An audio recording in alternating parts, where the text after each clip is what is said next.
나만 뭐 이제 뭐 옛날 뽀로로나 이런 작품들 보면 캐릭터들이 있고 어떤 사건이 터지죠. 그럼 우당탕탕 투당탕탕 합니다. 뭐 이랬다 저랬다 싸웠다 삐졌다 이런 일들이 벌어지고 나서 하하하 웃으면서 해결되면 한 편이 끝나요. 그런 이야기들이 연속되는 게 보통 아동용 애니메이션이었기 때문에 앞서 봤던 로봇 만화들도 내용이 비슷합니다.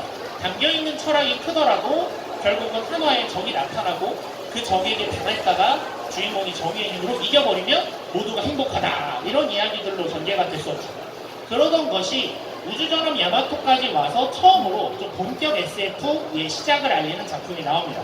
즉 점점 중학생 이상 성인층도 애니메이션을 좀 봐도 괜찮겠구나, 애니메이션에도 인간 드라마가 있구나, 사랑이 있고 배신이 있고 우정이 있고 또 그 안에 어떤 생존에 대한 이야기를 담고 있는 작품을 경험을 한 거죠.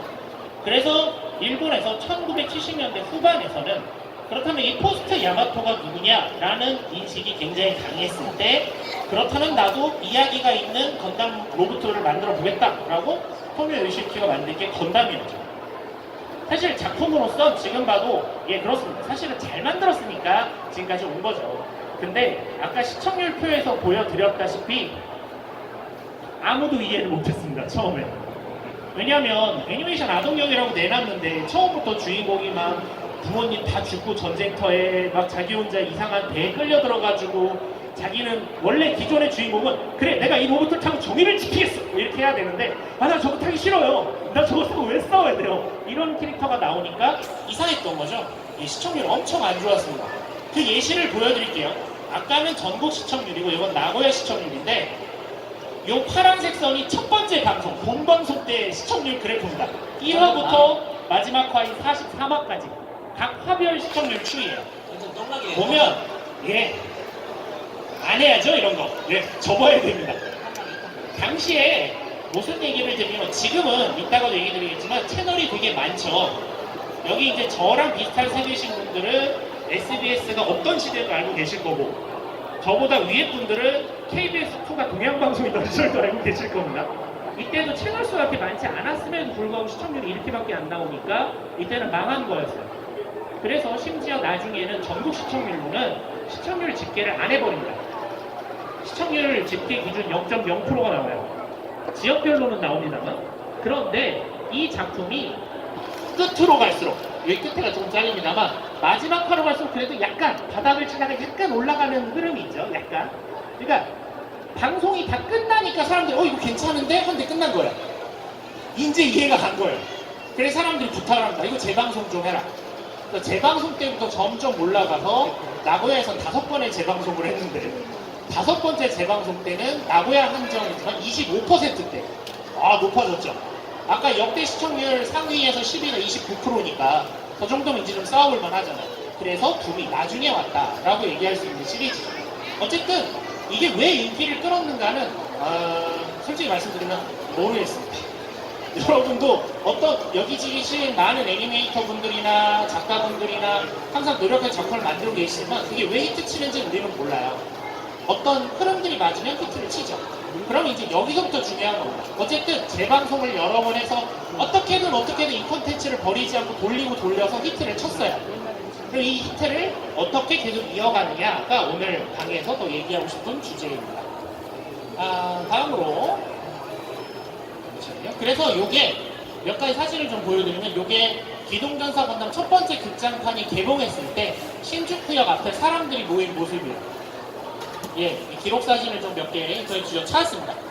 지금 이분들이 저보다 연세가 많으시겠죠. 지금 사진을 보면 다 여러분 또래입니다만 이분들이 이렇게 줄을 서서 그때 신주쿠역 일대가 마비가 됐다고 해요. 개봉날에.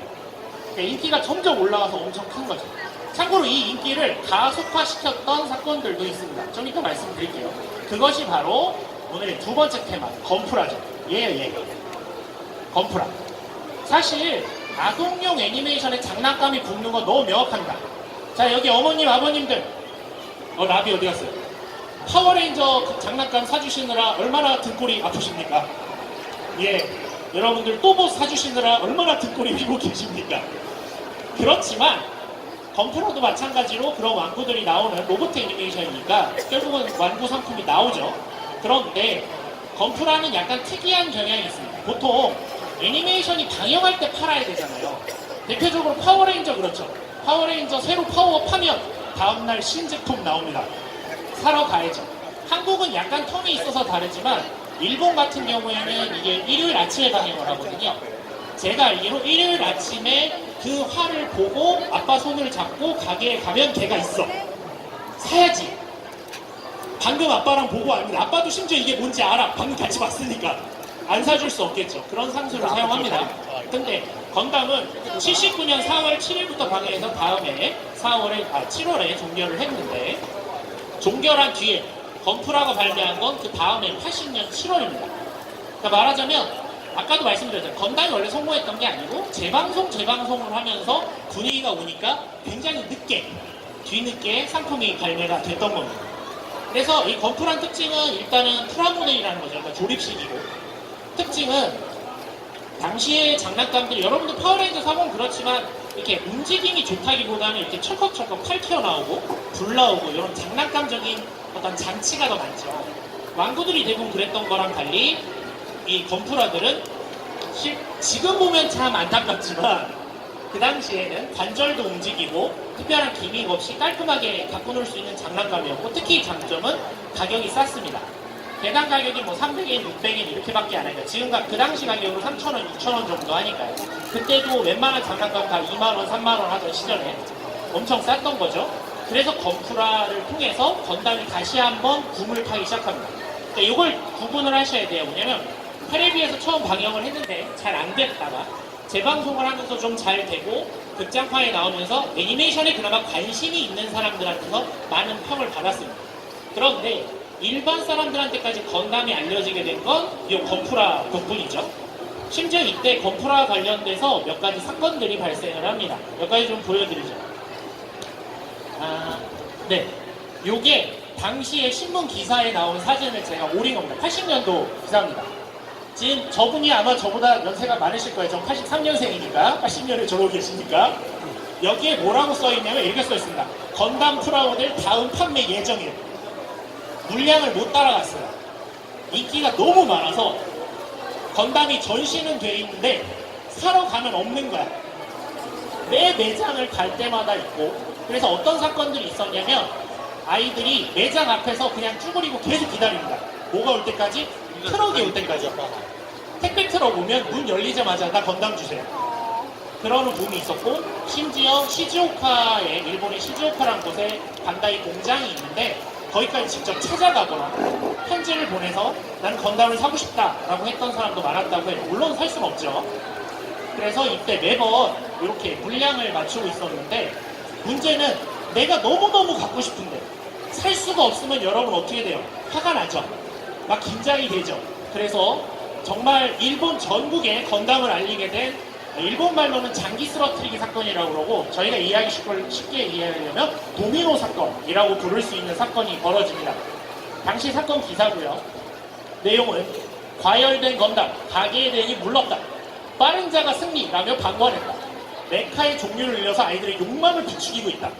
멈춰! 아파! 라는 비명과 우는 소리가 있었다. 이런 신문 기사인데 무슨 내용이냐면 치바의 한 그 가게에서 건담이 들어오기로 한 날에 밖에 개점 전에 250명의 사람이 줄을 서고 있다가 문이 열리자마자 여러분 블랙 프라이데이 때 이렇게 화면들 보시죠?